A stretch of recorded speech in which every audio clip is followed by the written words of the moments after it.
Hi friends, தென்னை மரத்தில் காப்புல வெட்ட சொன்னாங்க. கீழே போர் இருக்கா, அதனால வெட்ட சொன்னாங்க. போரில் இது உழுவுதான், உளுந்து தேங்காய் உழுவுதான், உளுந்ததுனால வெட்ட சொன்னாங்க. மரம் காய்க்கெல்லாம் வெட்டுறோம். தேங்காய் வந்து கீழே போரில் வந்து போர் டேமேஜ் ஆகுது, அதனால வெட்டணும்னு சொல்லு.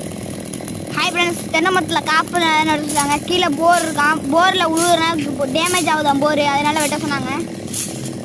டேமேஜ் ஆகி எல்லாத்தையும் உடைக்குதான்.